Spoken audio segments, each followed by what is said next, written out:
Hey, friends, it's Pastor Ray. Thrilled to spend the week with you on Refuel. And we're having a talk about a conversation that's going to shape the future of America. And here it is. How do you raise G rated kids in an X rated world? How do you help kids develop strong convictions in an age of compromise? Okay. When we're in Operation Erase Your Faith and replace it with secular values, how do you raise kids that hold up instead of fold up? And we've been talking about some very big keys to that. Key number one is just provide a motivational environment, because ultimately they're going the direction they're internally motivated. Okay, that followed by the second key, which is point them to the future, because nobody goes forward well when they are looking back. The third one is cultivate close connection, because the closer you are to anybody, the greater your potential for impact.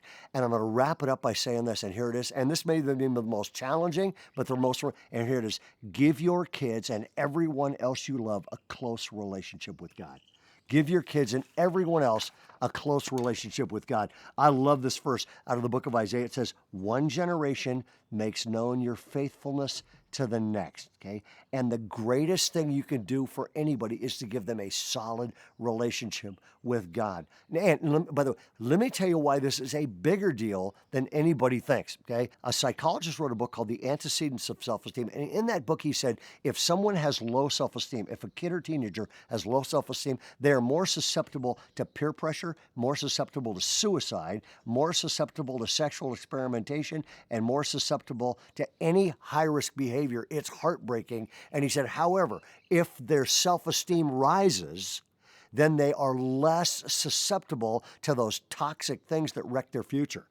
And so then, as you read on in his book, he basically said this: great self-esteem. And if you're ever in a place where you can write these down, it's a big deal. Great self-esteem, high levels of self-esteem, which lead to healthy inner life, he said, is a combination of four things. Significance, which means I actually matter instead of I don't matter.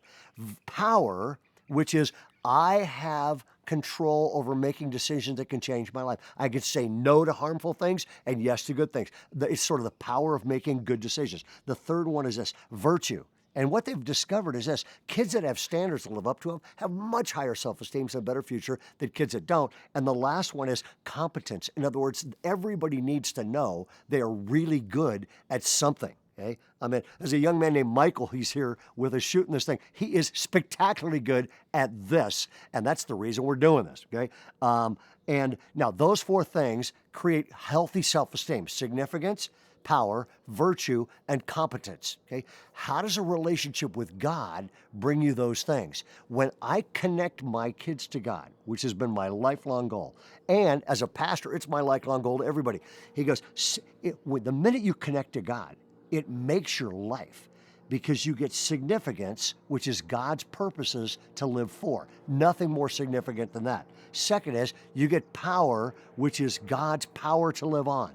Third is this: you get virtue, which is God's principles to live out. And the fourth thing is this: when I connect to a relationship with God, it's competence, which means I have God's presence to me, God's gifts to discover and develop. Because the second somebody becomes a Christian, you receive spiritual gifts, which means God has made you great at some things. Find out what those are and develop, which means I've got God's purpose to live for, God's power to live on, God's principle to live by, and God's presence, God's gifts to me to live out in my life. In other words, everything you need for a healthy emotional life is the result of a relationship with God. So the question is this, and I'll wrap it up with this: how do you do it? Okay?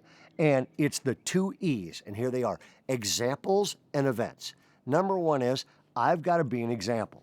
Okay? I've got to be an example. Now, I know that we all are going to flop on that. For example, I am driving across the Folsom Dam Road, which is appropriately named, years ago, and I had preached 5 times. We'd gone to a Super Bowl party. It's late at night. My entire family's in a minivan. I think my son Mark at that point's 6, and everybody else is younger. And I'm coming across the Folsom Dam Road. It's night. I'm tired. I'm grouchy. I'm just trying to get home. And I don't see this thing. There's about an 18-inch deep pothole, and I hit it. Front right tire explodes. Back right tire explodes, and we pull out on the overlooking Folsom Lake, and I totally lose my cool, which I write in books not to do. And I'm going, what government idiot can't fix this road? And I get on, call AAA. I get out, I slam the, I am so frustrated, so angry. All my kids are asleep, I thought, except my son Mark, who's 6, is awake. Okay. And I walk out to the lake, and I don't know about you, I have a short fuse. It goes off, and then I get over it quick and then feel like an idiot. So I walk over by the lake, moon's out on the lake. I apologize to God, and then I apologize to my son, Mark. My son Mark gets out and he walks up next to me, and I said, "Hey, here's what I said. I actually said these words. Hey, son, I'm really sorry I lost my cool. That's not the kind of dad I want to be. That's not the kind of example I want to be for you. I'm really sorry I lose my cool. Sort of, will you forgive me?" And Mark, my son, he's 6 years old, looks at me and says, Dad, things like this happen. I'm going, gee, thank you. Maybe you can decide with me later. I go back in the van and I call and I talk to my wife, and I apologize to my wife. I said, "I'm sorry, I acted like a child." She agreed. I said, "Will you forgive me?" She did. And then I said, "I also apologize to Mark." And Carol said, "Oh, that's a good thing." And I said, "Why?" And she said, "Because the minute you got out, Mark leaned up and said, Dad doesn't handle this well, does he?" Now, before you get all over me, all of us have stuff we don't handle well. And I drove off that bridge that day, and I was convinced of two things. Number one is I was convinced my son does not need a perfect father, which is a very good thing because he's not about to inherit one.